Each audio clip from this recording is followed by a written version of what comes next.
오늘도 우리의 예배와 함께 하시고 우리의 경배와 찬양을 받으시며 또한 우리가 듣는 이 모든 말씀이 우리의 몸과 마음의 살과 피가 되며 우리의 영의 양식이 되기를 소망합니다. 주 하나님, 이 예배 시간 끝까지 승리하기를 소망하며 예수님의 이름으로 감사하며 기도드리옵나이다. 아멘. 오늘 하나님의 말씀은 출애굽기 6장입니다.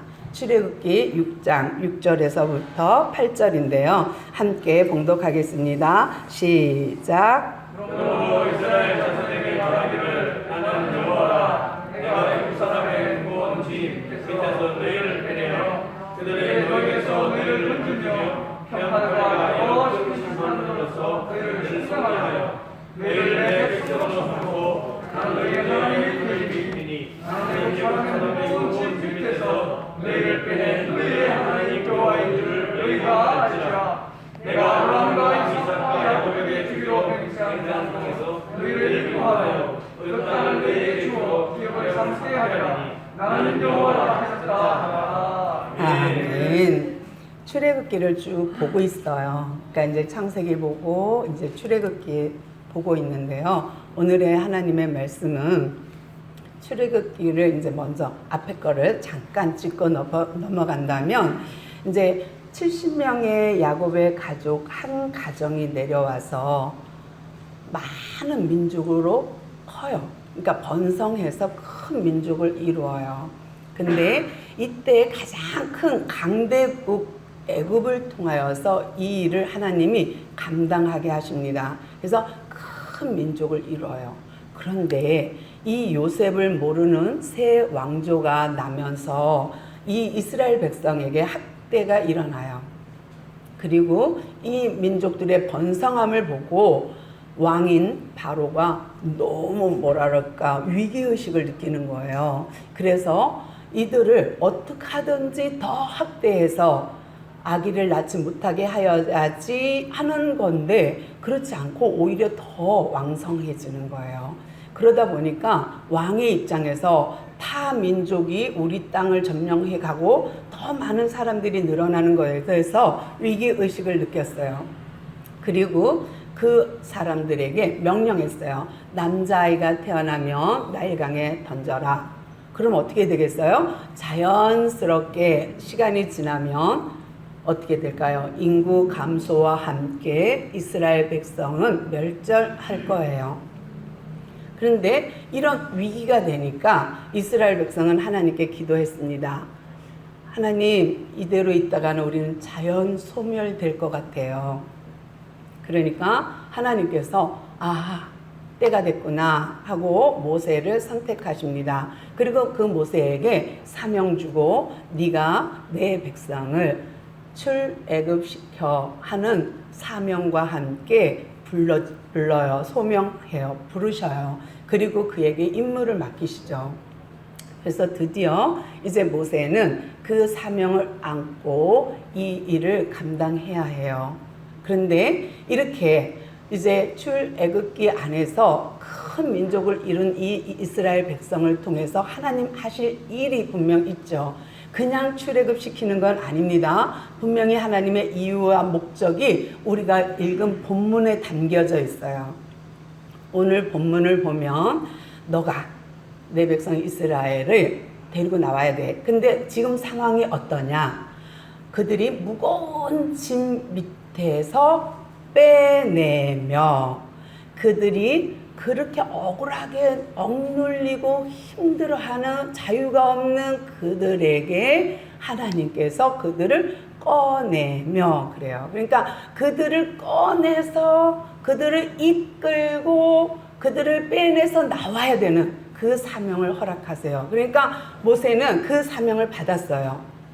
그리고 이제 본문에 보니까 그들을 그냥 끌고 나오는 게 아니죠. 거기 몇 가지 조건이 있어요. 보면 그들을 그 노역에서 힘든 고단함에서 꺼내며 편팔로 그래요. 근데 우리가 꼬맹이 아기들한테 옛날에 많이 써먹었죠. 엄마 얼만큼 사랑해. 그러면 아이들이 두 팔을 쭉 벌리면서 힘껏 이만큼 그러죠. 그러면 그 말이 기분이 좋죠. 그럼 또 시켜요. 또 시켜요. 그러면서 아이로 하여금 하늘만큼 땅만큼 이만큼 뭐 이런 말을 듣고 싶어 자꾸 그거를 하게끔 하거든요. 근데 아이들 입장에서도요. 학교에서 이제 공부를 마치고 힘들어 이제 지쳐 집으로 와요.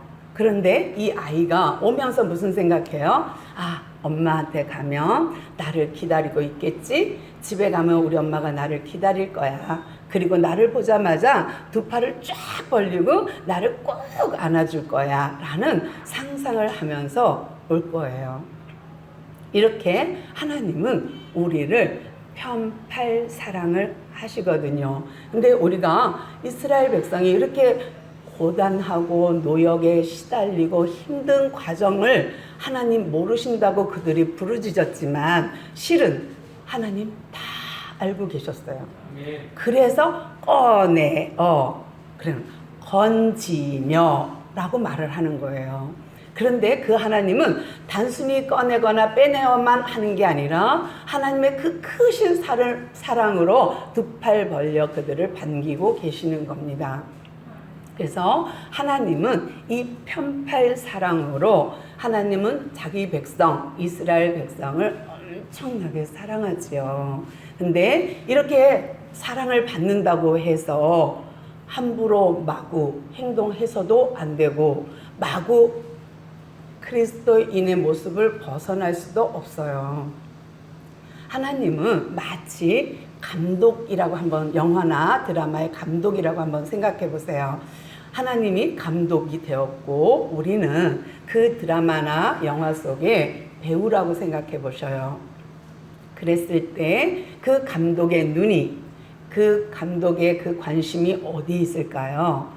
배우 한 사람한테 관심이 있을 거예요. 그 배역이 크던 작던 또는 주인공이든 조연이든 상관없이 하나님의 관심은 온통 배우에게 가 있을 거예요. 그리고 그 배우가 역할을 잘할까? 아니면 그 배역을 잘 소화내고 있을까? 그런데 관심이 있을 거예요. 온통 감독의 관심은 배우의 한 사람에게 집중하고 있을 거예요. 이렇게 하나님은 우리의 배역을 잘 감당하고 있는지 하나님은 지금도 관심 있죠. 온통 우리를 그렇게 사랑해요. 마치 부모가 자식을 애틋하게 사랑해서 얼만큼 사랑해야 하는 것처럼 관심이 있어요. 그리고 사랑하세요. 또 남편이 아내를 사랑하듯이 그렇게 애틋하게 사랑해 주거든요. 근데 이 사랑을 그저 공짜니까 하나님은 사랑이시야, 하나님은 사랑이니까 라고 마구 행동한다면 그것은 하나님의 법에 맞지 않습니다. 그리고 하나님은 요구하세요. 우리에게 하나님의 이런 편팔 사랑과 하나님의 지극한 그 사랑 속에는 우리에게 요구하는 조건이 있어요. 그 요구 조건이 뭐냐면 오늘 보니까 속량이라고 되어 있어요. 근데 속량 받아야 돼요. 근데 죄송합니다. 속량이라는 단어는요, 다른 말로 대속이에요. 구속이에요. 그런데 하나님께서는 뭐라 그러냐면 오늘 본문에 보니까 편팔로 큰 심판으로 그들을 속량하여 그래요. 그럼 결국은 우리는 하나님 앞에 속량 받아야 되거든요. 이제 하나님은 사랑인데 굳이 그런 복잡한 속량 과정을 겪어야 될까? 한번 볼까요? 오늘 레위기서 볼게요. 19장 20절입니다. 레위기서 19장 20절 함께 읽겠습니다. 시작. 너는 내 죄악과 동침하여 슬픔함으로 그 죄와 함께 자기를 더럽히지 말지니라. 아멘. 레위기법은요, 레위기법은 우리에게 준 율법서예요. 대표적인 법이지만 그 속에 오늘 읽은 내용은 한 여종이 있어요. 한 여종이 있는데 약속했어요. 주인에게 가서 어떤 남자가 이 여자를 내가 사랑하니까 데려가겠어요. 그러면 어떻게 해야 되냐면 품값을 치르고 그 여인을 데려와 나의 아내로 삼아야 돼요. 그런데 아직 이 남자가 돈을 덜 모았나 봐요. 그래서 부족하니까 그냥 주인에게 값을 치르지 않은 상황에서 이 여자와 동침하여요. 그러니까 동침했어요. 그러면 이 두 사람은 벌 받아요. 그러나 아직은 여인은 주인의 소유물이고 주인의 것이기 때문에 함부로 죽일 수는 없어요. 그렇다 하더라도 잘못한 범죄는 범죄에 대한 대가를 치러야 해요. 그러니까 품값을 치르고 이 여인을, 종인 그 여인을 자유인을 만들어서 데려와서 동침한 것은 벌이 아니에요. 범죄가 아니에요. 근데 속량하지도 않았는데 그를 데려와서 동침했다? 그거는 범죄입니다. 근데 성경에 레위기를 통하여서 하나님이 이런 법령을 만들어 준 것은 무엇을 말하냐면 거룩하여라 라는 속뜻을 갖고 있어요. 그러니까 하나님은 혼내키는 거에 목적이 있지 않습니다. 그러니까 우리가 자녀를 혼내켜도 혼내키는데 목적이 있지 않아요.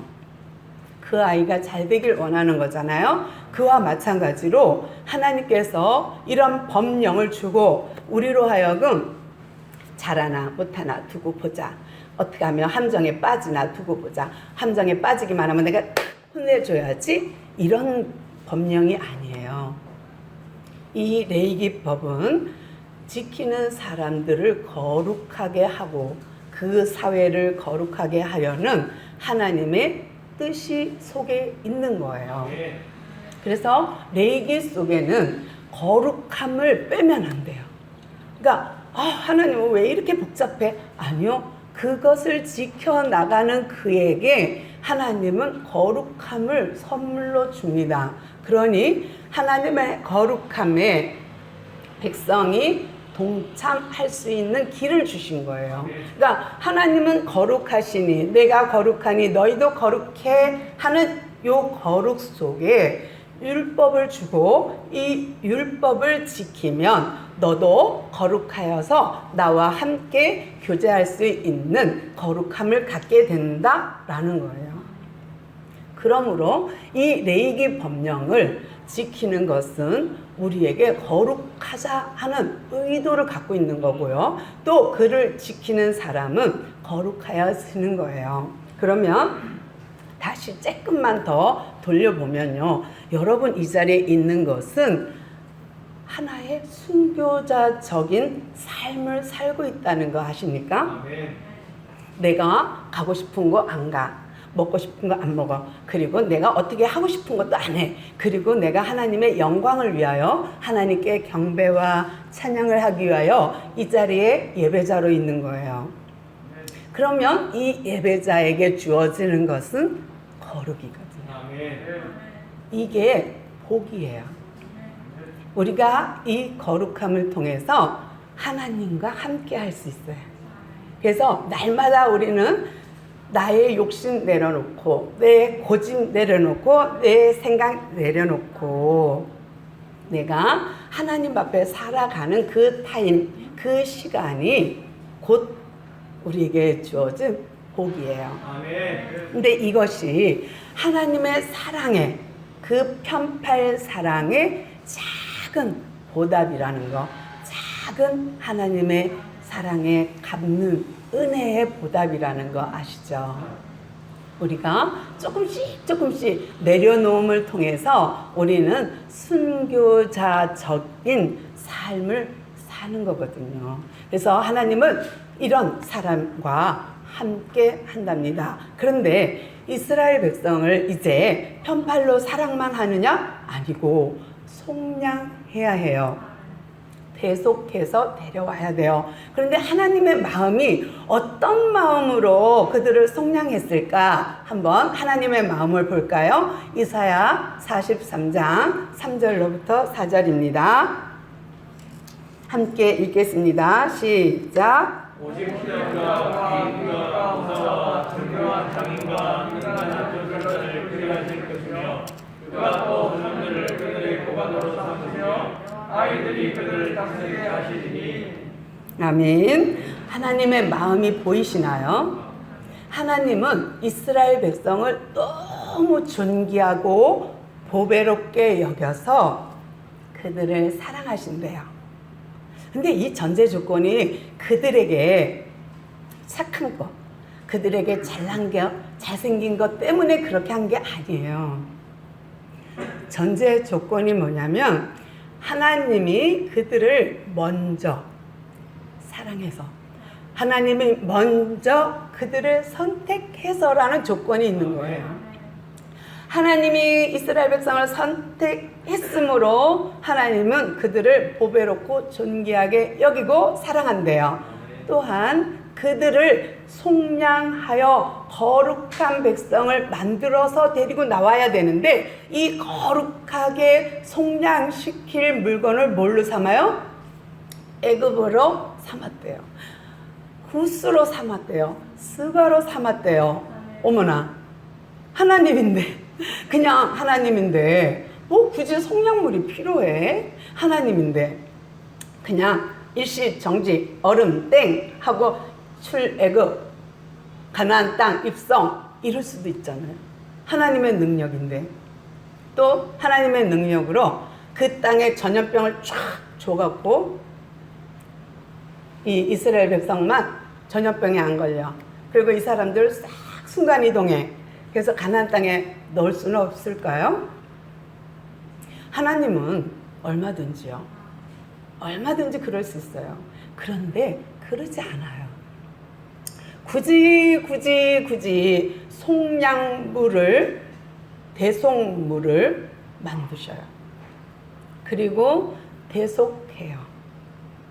대속이라는 단어는, 구속이라는 단어는 히브리어로 파알 또는 가알, 파다, 가알 이렇게 말하거든요. 근데 이건 값을 치르다예요.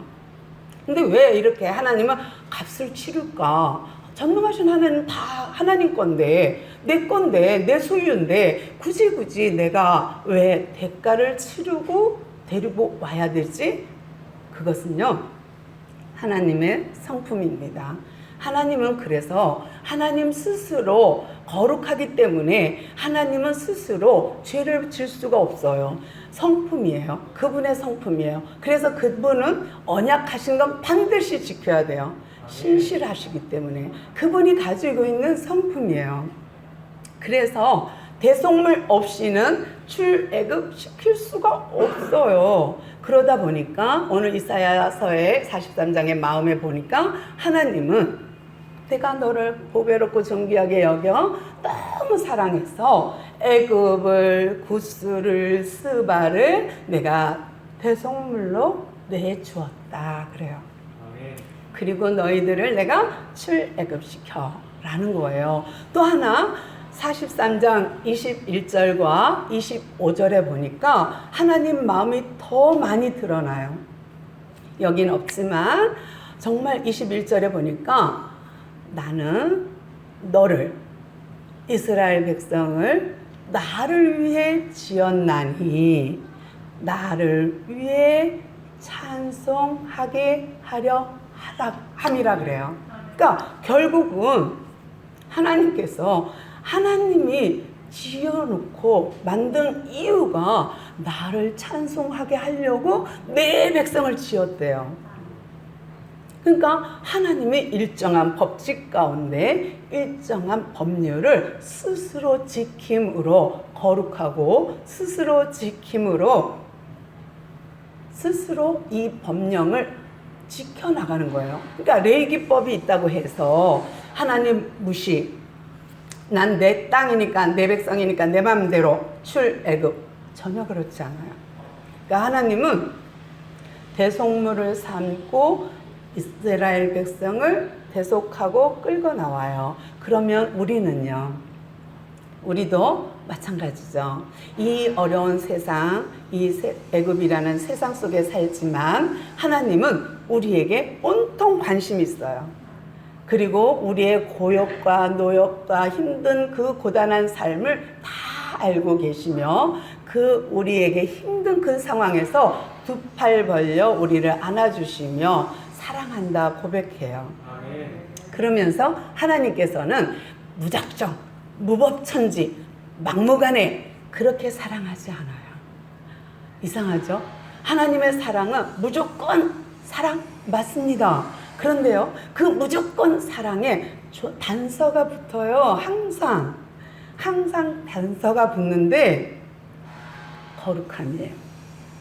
그래서 우리가 하고 싶은 거 안 하고 내가 욕망대로 안 하고 절제하면서 살아가는 이 모든 것을 통해서 하나님은 우리를 거룩하게 만들어서 거룩한 백성이 되게 한답니다.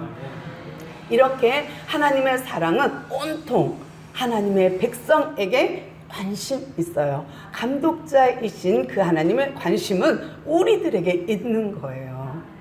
그러면 이제 로마서를 볼까요? 로마서에서는 어떻게 말하고 있는지 볼게요. 우리를 로마서 3장 24절입니다. 함께 읽겠습니다. 시작.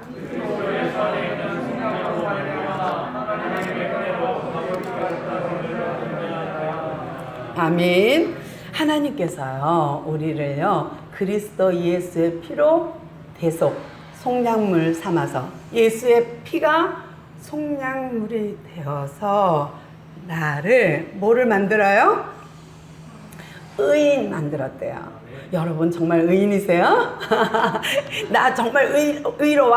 나 1점도 한 점도 부끄럼 없어. 난 정말 깨끗해 거룩해 할 수 있는 사람 없죠. 근데요, 우리는 의인이랍니다. 왜냐하면 하나님의 피로, 주님의 피로 나를 대속하였으므로 나는 종의 신분에서 자유가 되었어요. 그리고 그 예수의 피로 나를 대속하여 주므로, 나를 속량하여 주므로 나는 거룩하게 되었어요. 그래서 나는 이제 거룩한 백성이요, 의인이 되어서 이제는 하나님의 전에도 마음껏 들어오고 하나님의 자녀라 권리도 주장한답니다. 우리가 하나님은 우리의 기도에 응답할 의무가 있죠. 여러분 아세요? 하나님도 권리와 의무를 주장하고 있다는 거? 그러면 우리도 권리와 의무를 주장해야죠. 무슨 권리요? 나 하나님의 백성이에요. 나 거룩한 백성으로 하나님이 인쳤잖아요. 나는 예수 피로 산 의인입니다 하는 권리가 있어요. 거기에 따른 또 의무도 있죠. 아무것도 안 하고 예배도 안 드리고 기도도 안 하면서 권리만 주장한다? 그러면 하나님도 나도 권리 주장 안 하고 의무 주장 안 할게. 그러면 큰일 나요.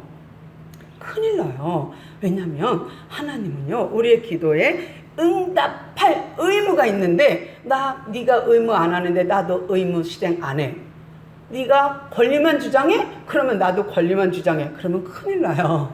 우리가 정말로 하나님의 피로, 예수의 피로 우리가 속량받았고 또 우리는 그분으로 인하여 의인이 된 줄로 믿습니다.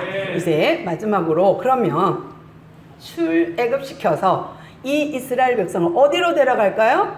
가나안 땅이요. 그렇죠? 그런데 이 애굽에서 종되었던 애굽에서 꺼내서 대속해서 가나안 땅에 들어가요.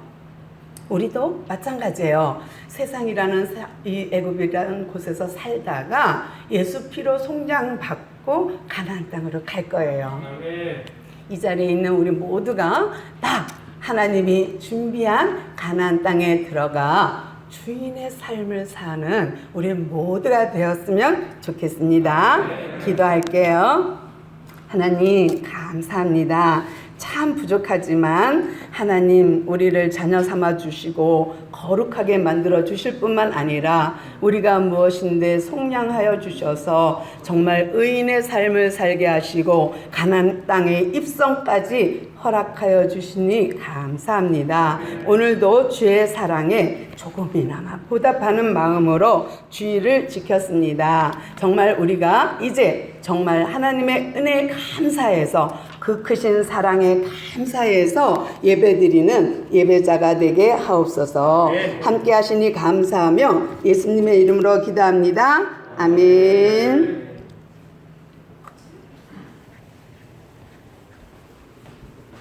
우리 강도사님 말씀 잘 들으셨죠? 우리는 뭐 하는 사람이다? 순교자. 우리 같이 한번 해요. 우리는 순교자입니다.